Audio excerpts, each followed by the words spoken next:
With the college basketball season coming to an end and the NBA playoffs just getting started, I thought it would be a good time to update my 2023 NBA Draft Big Board with my first official ranking of the upcoming class. At an early glance, this class looks extremely promising at the top, with guys like Victor Wembanyama and Scoot Henderson leading the way, but I do worry about the overall depth of this class as we enter the later lottery. But it's early, and I'm sure guys will emerge as the draft process further unfolds. I've decided to only rank my top 20 at this current stage, as per John Hollinger, 20 seems to be the magic number in terms of guys that stick in the NBA from each draft class. That being said, I will expand this ranking as we get closer to the draft, and I'm also expecting my final top 20 in June to look significantly different than my current top 20 in April.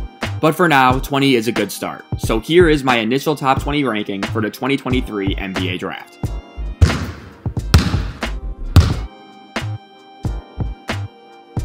At 1, I have Victor Wembanyama. Wembanyama is a no-brainer here with the first overall pick, as he is clearly the best player in this draft and one of the best prospects to enter the NBA ever.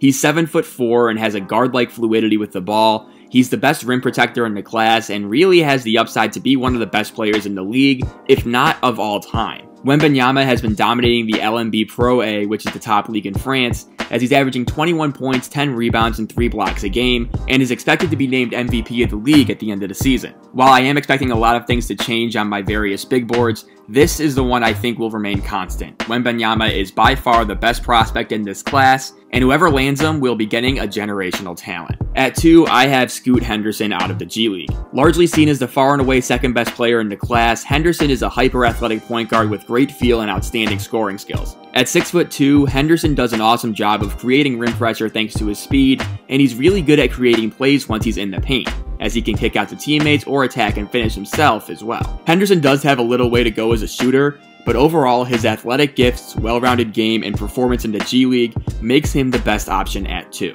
At 3, I have Brandon Miller right now, as I think he was the best player in college basketball this season in terms of overall talent. He led Alabama to a #1 overall seed in the NCAA tournament, and while he did struggle in his 3 tournament games, he was super impressive all year. He averaged 19 points and 8 rebounds a game while hitting 38% of his threes, and that number was also well above 40% for most of the season, but went down because he went ice cold to end the year. Overall though, Miller is just such a great floor spacer with legitimate size, and while people worry about his self-creation ability, I think he showed me enough throughout the season to really have hope in him becoming a primary NBA scorer.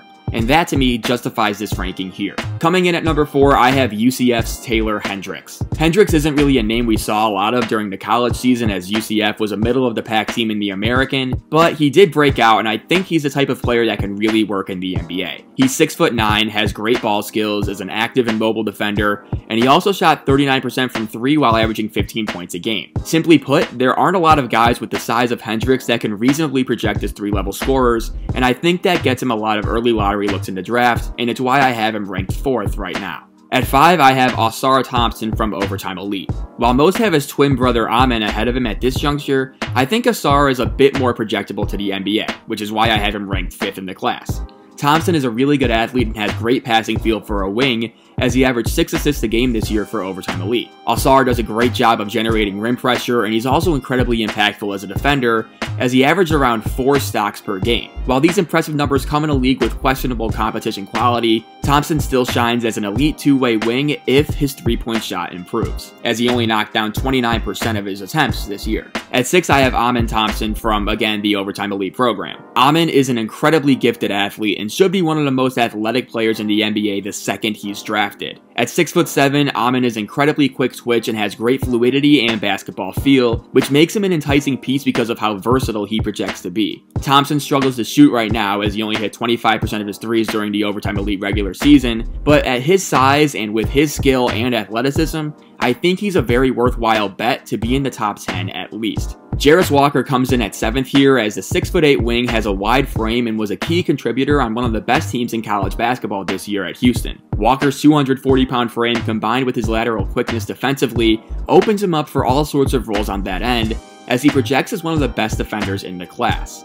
Walker also averaged 11 points and 7 rebounds a game, and while his jumper isn't the prettiest looking, he still hit a respectable 35% from 3 on decent volume, suggesting there is some upside there as well. I have Villanova's Cam Whitmore checking in at 8, and this is mainly an upside play because I really buy his physical tools and driving ability. Whitmore is an extremely good downhill athlete, and at 6'7", 232 pounds, he has a powerful but compact frame that allows him to sneak into driving lanes that most people his size struggle to do. Whitmore started the year with a thumb injury, and it never really seemed like we got to see him at his best, especially considering Villanova's disappointing season this year. But overall, his flashes throughout the year and his elite athleticism makes him a top 10 prospect for me at this stage. Cason Wallace is on the board at number 9, and it just seems like he's a lock to be a solid rotational guard at his absolute floor. Wallace did everything well for Kentucky this year. He averaged 12 points and 4 assists per game, while shooting 45% from the field and 35% from 3, and his perimeter defensive awareness might be the best in the class, as Wallace averaged 2 steals a game and always seemed to have a nose for making plays on that end. He spent time at both the 1 and the 2 in college, and I think he did well in both roles, which only enhances his NBA versatility in the future. I have Jalen Hood-Schifino as a top 10 player in the class at this point, and it all has to do with his poise. It feels like whenever I turned on an Indiana game this year, Hood-Schifino simply was able to control the pace of the game at all times, and it never seemed like he got sped up or lost his composure. I think these are key intangibles for an NBA level point guard, and then when you throw in his elite mid-range scoring ability out of ball screens and his penchant to make the right play, he quickly becomes worthy of this ranking in my view. I have Dereck Lively II at 11 here, and this is due to his upside as a rim protector in the NBA. While Lively struggled to start the season, he really came on strong for Duke down the stretch, and ended up blocking 2.5 shots per game and posting a block rate of 12.7%, which ranked 3rd in the country. While Lively's likely offensive role in the NBA will be as a rim runner and play finisher, I think he did show some flashes of playmaking in the post where that could be useful at some point down the road. He only averaged 6 points a game, which would be on the lower end of the spectrum for a collegiate lottery pick, but again, his defensive impact is enough for me to warrant taking him here. At 12, I have UConn's Jordan Hawkins, and I just think he has such a clear-cut NBA role thanks to how awesome he is as a movement shooter. Hawkins hit 39% of his threes on 7.5 attempts per game this year, and he's extremely useful when it comes to occupying defenses because he never stands still and is always looking to free himself up for a shot. He's very good at shooting over length and contests, and while he might not have the highest ceiling in the class, I think he's one of the safer bets to have a really long NBA career. At 13, I have Kansas wing Gradey Dick.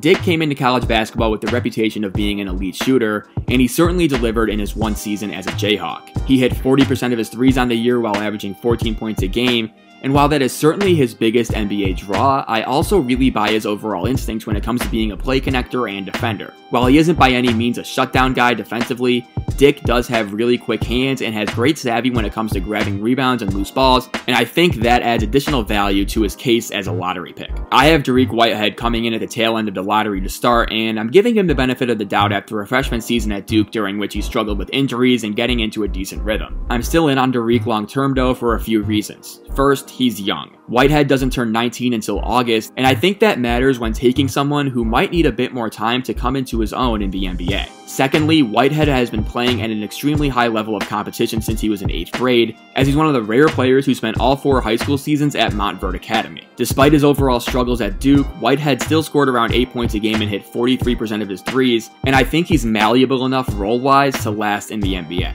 At 15, I have Anthony Black out of Arkansas. The appeal with Black is his size in combination with his playmaking ability. Black is one of the better passers in the class, and while his assist numbers are lower than what you'd expect from a primary playmaker, it's important to remember that Arkansas was one of the worst three-point shooting teams in the country this past year. Black showed all season that he's capable of making NBA passing reads, and while he does need to improve as a scoring threat, he's still worthy of being taken in the early first round. Brice Sensabaugh gets the nod here at 16 as the Ohio State freshman really burst onto the scene as a first-round pick despite only being a 4-star recruit coming out of high school. The key with Sensabaugh is the shot making. The freshman shot an absurd 50% from mid-range on 16 points a game, and he just never seems to be bothered by contests or tough defense. He's mainly a 1-2 dribble type of offensive player, and he's not super impactful as a defender, but the ability to score on difficult looks is a skill every NBA team is constantly looking for. At 17, I have Kris Murray. Murray enters the NBA by way of Iowa, And the 6'8 forward shares the same physical attributes as his twin brother Keegan, who went 4th overall last year. Kris was a 20-point-a-game scorer at Iowa this past season, and he just has a well-rounded game that should translate to the NBA. His positional size and defensive versatility gives him a relatively high floor,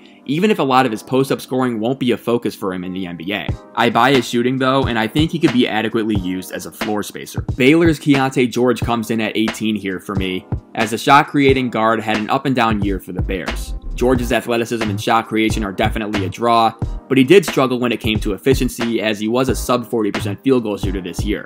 Still, the level of difficulty when it came to these shots he took needs to be considered, as a lot of George's looks were self-created. I think his passing was a positive this year, and while I still think he's more suited in an off-ball role, the ability to play point guard could give him some more NBA utility. At 19, I have Nick Smith Jr. as the second Arkansas player on this list. Smith missed most of the year dealing with a knee injury and struggled in a large part of the games he did play in, but still I think his twitchy athleticism and shot creation are enough for me to consider him as an upside play in the first round.